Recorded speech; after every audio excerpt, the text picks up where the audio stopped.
2 professeurs d'anglais de l'école Florilège expliquent qu'ils enseignent avec rigueur afin que leurs finalistes puissent se défendre lors de cette nouvelle épreuve. Monsieur Raymond, satisfait de cette initiative, remercie le ministre de l'Éducation pour l'introduction de l'oral d'anglais. Cependant, il insiste sur la nécessité d'appliquer des méthodes adaptées aux élèves les plus faibles, afin d'améliorer leur capacité à s'en sortir à cet examen et même à parler couramment anglais. Nous disons infiniment merci au gouvernement congolais de pouvoir aussi nous donner ces nouvelles innovations de l'anglais parlé dans notre pays, la République démocratique du Congo. Merci pour les grands efforts fournis par le ministre de l'Éducation ainsi que l'IPP pour ces efforts ici, parce que l'anglais sera parlé. Pour sa part, M. Patrick souligne que les finalistes sont bien équipés et prêts à relever les défis.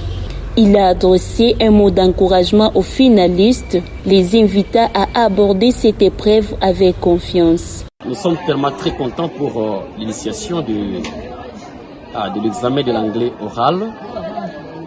Nous sommes sûrs que les enfants sont très très bien équipés et ils vont travailler sans problème. Sidonie, élève finaliste, reconnaît que c'est une bonne innovation pour les élèves. Pour elle, cette épreuve est une opportunité de mettre en valeur les compétences et de se préparer à l'avenir.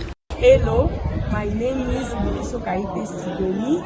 My school name is Florilège Complex, taught by Mr. Raymond. Nous avons ici le programme de l'anglais oral, malgré que nous n'étions pas habitués à ça, mais c'est une bonne innovation pour les élèves. Monsieur Raymond invite par ailleurs les finalistes à poursuivre leur formation d'anglais dans son centre, afin de consolider les acquis et de perfectionner leurs pratiques. Si vous voulez apprendre, il y a des méthodes et des méthodes parce que j'ai vécu en Afrique de l'Est, j'étais à Nairobi, j'étais à Dar es Salaam, j'étais en Zambie, voire même en Afrique du Sud. J'ai toutes les méthodes qui peuvent quand même aider l'élève à mieux parler et s'exprimer librement en anglais. Dans une ambiance studieuse et motivante, les finalistes de l'école Florilège s'apprêtent à relever les défis de l'épreuve d'oral d'anglais.